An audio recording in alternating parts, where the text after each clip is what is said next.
កម្រងមេរៀនសិក្សាភាសាអង់គ្លេសសម្រាប់ទំនាក់ទំនងការងារ English for Business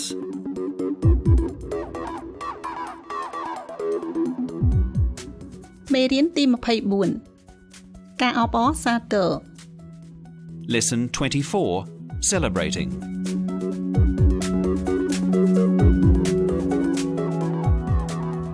លោកអ្នកនាងកញ្ញាទាំងអស់ជាទីមេត្រីខ្ញុំប៊ុនលវីសេដាសូមជម្រាបសួរលោកស្រីនិងសួស្តីកល្យាណមិត្តអ្នកស្ដាប់វិទ្យុអូស្ត្រាលីទាំងអស់ជាថ្មីម្ដងទៀតក្នុងកម្រងកម្មវិធីសិក្សាភាសាអង់គ្លេសសម្រាប់ទំនាក់ទំនងការងារ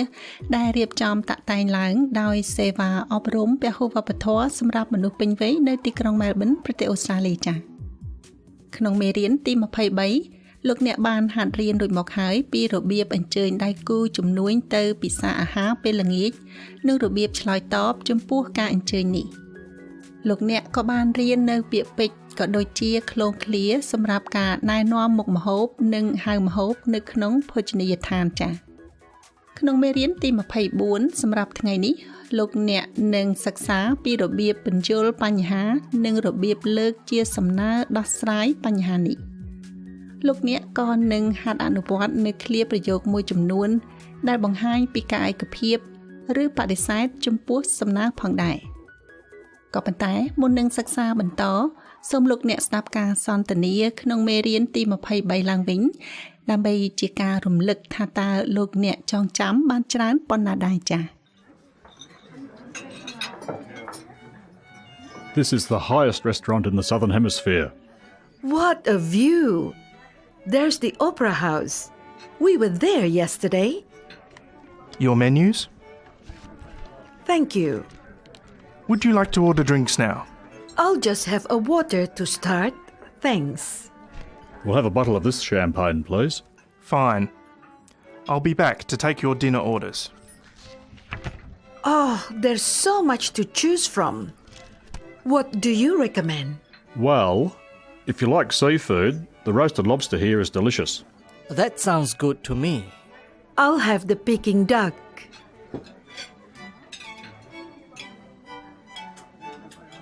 Where is the Opera House? This is a revolving restaurant, Locke. We'll see it again soon. Oh, marvelous!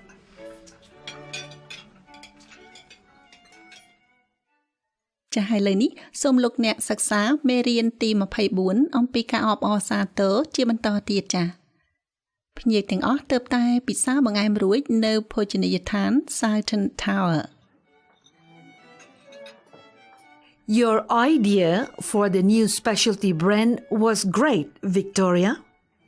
Victoria គំនិតរបស់នាងក្នុងការបង្កើតយីហោពិសេសថ្មីនេះពិតជាអស្ចារ្យមែន Thanks,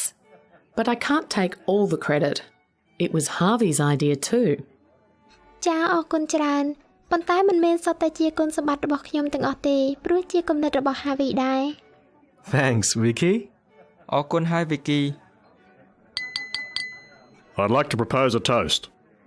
ខ្ញុំសូមអញ្ជើញអ្នកទាំងអស់គ្នាលើកកែវឡើងដើម្បីប្រសិទ្ធពរជ័យ Leanne and Locke, can I just say what a pleasure it is to welcome you into a partnership with Hale and Harty.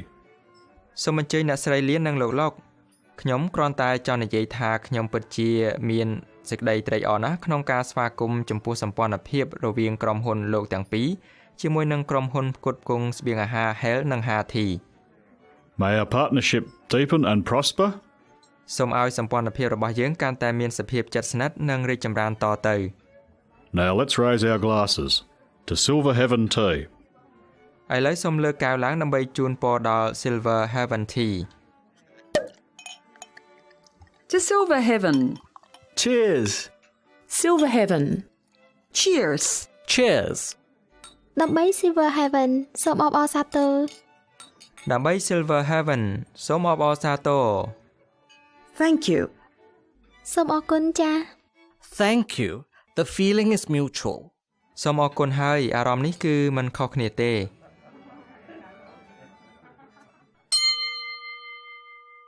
ចាស់មកដល់ចំណុចនេះខ្ញុំសូមជម្រាបជូនអំពីការស្នើលើកកែវប្រសិទ្ធិពរជ័យបន្តិចចាស់ ការស្នើលើកកែវប្រសិទ្ធពរជ័យជាសកម្មភាពពេញនិយមនៅក្នុងពិធីជួបជុំក៏ដូចជាពិធីជប់លៀងនៅក្នុងវប្បធម៌ជាច្រើននៅលើពិភពលោកជាងនេះជាធម្មតាការលើកកែវពិសាភេសជ្ជៈដើម្បីប្រសិទ្ធពរគេច្រើនប្រើស្រាសម្ប៉ាញឬក៏ប្រភេទស្រាស្រវឹងផ្សេងទៀតក៏ប៉ុន្តែក៏មានការប្រើភេសជ្ជៈដែលគ្មានជាតិស្រវឹងផងដែរចា៎ជាការសំខាន់គឺថាភ្ញៀវគ្រប់គ្នាដែលស្ថិតនៅក្នុងពិធីនោះត្រូវមានភេសជ្ជៈក្នុងកែវមុននឹងចាប់ផ្ដើមលើកកែវពិសាដើម្បីប្រសិទ្ធពរជ័យចា៎ជាញឹកញាប់អ្នកស្នើលើកកែវតែងតែអញ្ជើញភ្ញៀវឲ្យភ្ញៀវចាក់ស្រាឬក៏ភេសជ្ជៈបំពេញកែវដែលភាសាអង់គ្លេសហៅថា to charge their glass មុននឹងពិសាភេសជ្ជៈក្នុងកែវភ្ញៀវត្រូវរងចាំអ្នកស្នើសុំនិយាយពាក្យប្រសិទ្ធពរជ័យសិនប្រសិនបើការលើកកែវពិសាភេសជ្ជៈដើម្បីប្រសិទ្ធពរជាលក្ខណៈផ្លូវការវិញអ្នកស្នើលើកកែវអាចអញ្ជើញភ្ញៀវឲ្យក្រោកឈរដែលភាសាអង់គ្លេសនិយាយថា be upstanding ដើម្បីធ្វើការប្រសិទ្ធពរជ័យប្រសិនបើការលើកកែវប្រសិទ្ធពរនេះធ្វើឡើងសម្រាប់បុគ្គលណាម្នាក់នោះបុគ្គលនោះអាចអង្គុយនៅនឹងកន្លែងហើយមិនចាំបាច់ពិសាឬក៏និយាយអ្វីនោះទេនៅពេលដែលភ្ញៀវដទៃលើកកែវឡើងក្នុងករណីមេរៀននេះការលើកកែវពិសាភេសជ្ជៈដើម្បីប្រសិទ្ធពរមានលក្ខណៈមិនសូវជាផ្លូវការនោះទេហើយក៏មិនមែនដើម្បីបុគ្គលណាម្នាក់នោះដែរចា៎ដូច្នេះអ្នកស្រីលៀននិងលោកឡកអាចប្រើពាក្យថាសូមអបអរសាទរដែលភាសាអង់គ្លេសហៅថា cheers ក្នុងពិធីនេះបានដែរចា៎សូមលោកអ្នកហាត់រៀនពាក្យពេចន៍ប្រើក្នុងការអញ្ជើញភ្ញៀវលើកកែវប្រសិទ្ធពរជ័យចា៎សូមស្ដាប់រួចហើយថាតាមចា៎I'd like to propose a toast.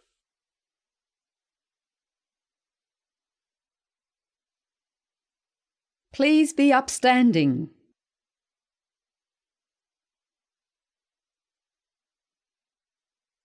Could everyone please charge their glasses?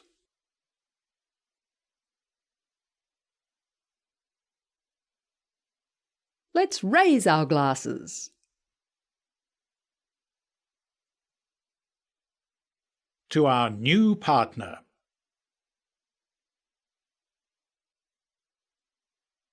Cheers! ចា៎កល្យានមិត្តដែលនិយមស្ដាប់វិទ្យុសាលីទាំងអស់ជាទីមេត្រីសូមចងចាំថាប្រសិនបើលោកអ្នកជាអ្នកអញ្ជើញភ្ញៀវឲ្យលើកកែវប្រសិទ្ធពរជ័យលោកអ្នកត្រូវប្រើឃ្លាខ្លីតែមានន័យគ្រប់គ្រាន់ហើយអញ្ជើញដោយចិត្តស្មោះត្រង់ប្រសើរជាងការនិយាយវែងហើយគ្មានខ្លឹមសារចា៎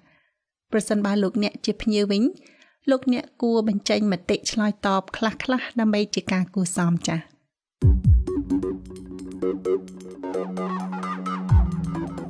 ចា៎លោកអ្នកនាងកញ្ញាព្រមទាំងកល្យានមិត្តទាំងអស់កំពុងស្ដាប់កម្មវិធីសិក្សាភាសាអង់គ្លេសសម្រាប់ទំនាក់ទំនងការងារផលិតឡើងដោយវិទ្យុអូស្ត្រាលី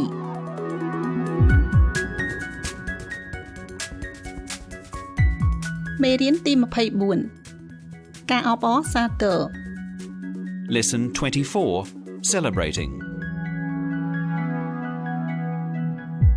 ចាសសូមលោកអ្នកស្ដាប់ដោយយកចិត្តទុកដាក់នៅពាក្យនិងឃ្លាប្រយោគថ្មីៗក្នុងពេលដែលកិច្ចសន្ទនាបន្តទៀតដោយមានការបកប្រែជូនចាស More champagne, Caroline? Caroline តើនាងត្រូវការស្រាសម្ប៉ាញបន្ថែមទៀតទេ No thanks, I'm driving. អត់ទេអរគុណហើយខ្ញុំត្រូវបើកបរផង Waiter, we're ready for the bill now. ហេអ្នករត់តុសូមគិតលុយ Certainly, sir. បាទលោក Now, this is our shout. នៅក្នុងឱកាសយប់នេះទុកឲ្យខ្ញុំជាអ្នកចេញថ្លៃអាហារចុះ Well, if you insist, thank you. And you must let us do the same for you when you come to visit us. មិនអីទេបើលោកនិយាយអញ្ចឹងទៅហើយសូមអរគុណហើយបាទប៉ុន្តែលើកក្រោយនៅពេលដែលលោកទៅលេងខ្ញុំទុកឲ្យខ្ញុំជាអ្នកអញ្ជើញម្ដង I look forward to it. ខ្ញុំនឹងរងចាំនៅឱកាសនោះដោយរីករាយ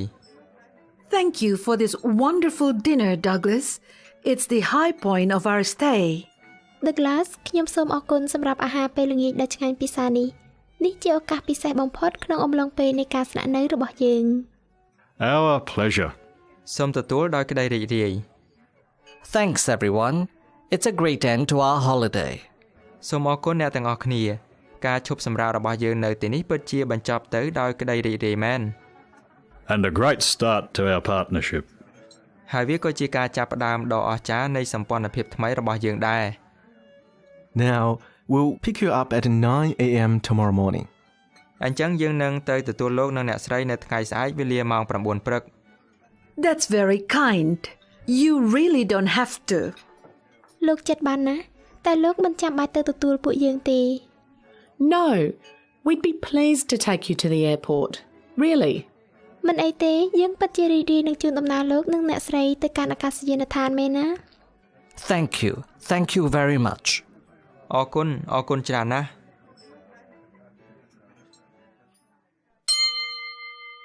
ចាស់ហើយលើនេះខ្ញុំសូមបើករង្វង់ក្រចកបន្តិចដើម្បីជម្រាបជូនអំពីកំណត់សម្គាល់វប្បធម៌ចាស់ Caroline បានបដិសេធមិនពិសាស្រាបន្ថែមព្រោះនាងត្រូវបើកបរយានយន្តចាស់ក្នុងប្រទេសអូស្ត្រាលីអ្នកបើកបរដែលមានប័ណ្ណបើកបរពេញលក្ខណៈអាចមានកម្រិតជាតិស្រាជាផ្លូវការចំនួន 0.05 ក្នុងពេលកំពុងបើកបរ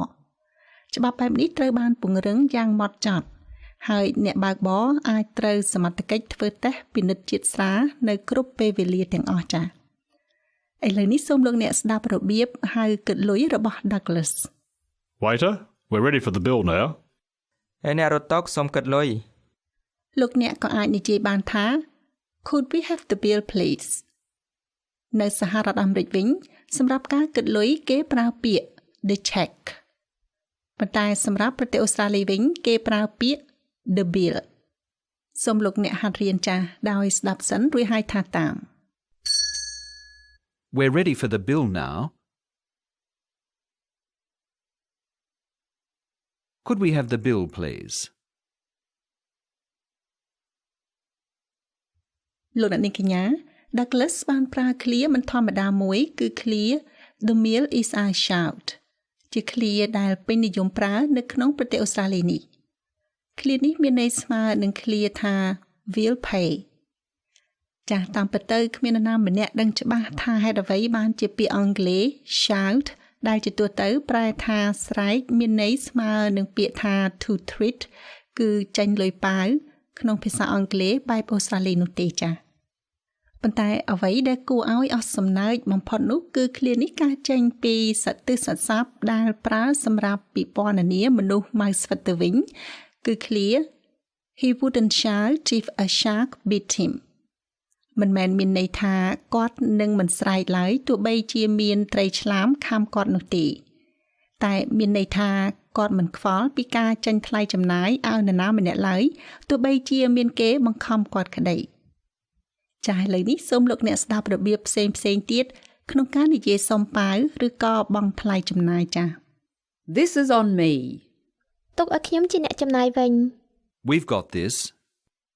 ទុកឲ្យយើងចំណាយចុះ I'll take care of the bill. ខ្ញុំនឹងចេញថ្លៃចំណាយ The bill's taken care of. ការចំណាយនេះមានអ្នកចេញហើយ ចា៎ហើយជាបន្តទៅទៀតនេះសូមលោកអ្នកហាត់រៀនដោយស្ដាប់សិនរួចហើយថាតាមចា៎ This is our shout. This is on me. I'll take care of the bill.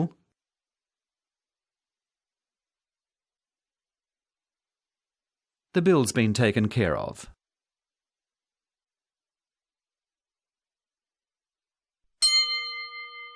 អញ្ចឹងតើអ្នកណាជាអ្នកចំណាយទៅចាស់នៅក្នុងពិភពជំនួញជាទូទៅក្រុមហ៊ុនដែលជាអ្នករៀបចំឬក៏ធ្វើការអញ្ជើញគឺជាអ្នកចេញថ្លៃចំណាយសម្រាប់អាហារប៉ុន្តែករណីនេះមិនមែនសុទ្ធតែកើតមាននៅគ្រប់ពេលទាំងអស់នោះទេចា៎ដូច្នេះសូមលោកអ្នកត្រៀមខ្លួនសម្រាប់ការចំណាយលើអាហាររបស់ខ្លួនរហូតទាល់តែមានអ្នកស្នើសុំខ្លួនចេញថ្លៃចំណាយហើយបើមានការស្នើសុំខ្លួនចេញថ្លៃចំណាយហើយលោកអ្នកគួរទទួលយកសំណើនោះដោយអំណរដោយមិនត្រូវធ្វើការតវ៉ាអ្វីច្រើននោះទេចា៎អញ្ចឹងការទទួលយកសំណើដោយអំណររបស់លោកឡុកគឺជាទង្វើមួយសមរម្យហើយចា៎ក្រៅពីនេះលោកឡុកថែមទាំងបញ្ជាក់ពីសន្តានចិត្តរបស់លោកក្នុងការចង់ចេញការចំណាយប៉ាវនៅពេលក្រោយវិញទៀតផង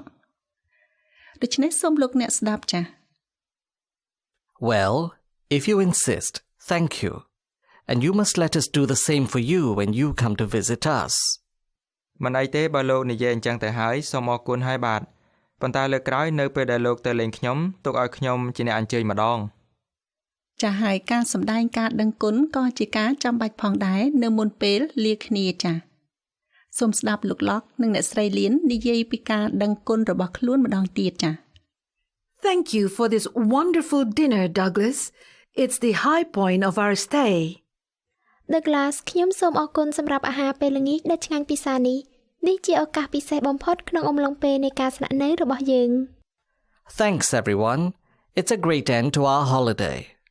សូមអរគុណអ្នកទាំងអស់គ្នាការឈប់សម្រាករបស់យើងនៅទីនេះពិតជាបញ្ចប់ទៅដោយក្តីរីករាយមែន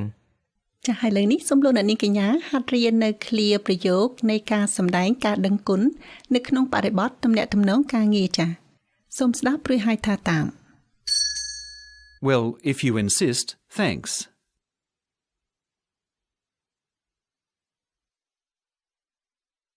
Thank you for dinner.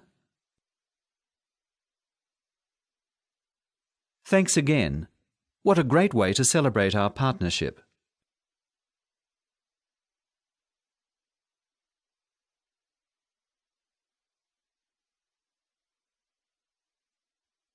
ចាហើយមុននឹងបញ្ចប់សូមលោកអ្នកហាត់រៀនឃ្លាប្រយោគខ្លីៗដើម្បីជួយលោកអ្នកឲ្យចងចាំផ្នែកខ្លះនៃមេរៀននេះរហូតដល់ពេលជួបគ្នាលើកក្រោយទៀតចា Could everyone charge their glasses? Their glasses, their glasses. Could everyone charge their glasses? I'd like to make a toast. Could everyone charge their glasses? Their glasses, their glasses. Could everyone charge their glasses? I'd like to make a toast.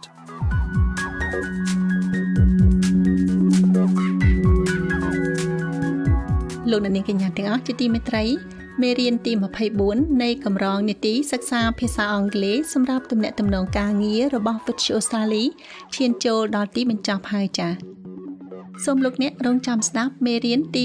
25អំពីការស្ថិតនៅឯអាកាសយានដ្ឋានក្នុងកម្មវិធីរបស់យើងលើកក្រោយទៀតចា៎ខ្ញុំសូមរំលឹកដោយមេត្រីភាពថាលោកអ្នកក៏អាចសិក្សាមេរៀននេះនៅតាម website របស់ Vietnam Australia បានដែរដែលមានអាសយដ្ឋានដូចតទៅនេះ radioaustralia.net.au/khmer ឬក៏បើកមើល website សេវាអប់រំពហុវប្បធម៌សម្រាប់មនុស្សពេញវ័យ ames.net.au សម្រាប់ពេលនេះខ្ញុំប៊ុនលវីសេដាសូមជម្រាបលាមួយរយៈសិនចា៎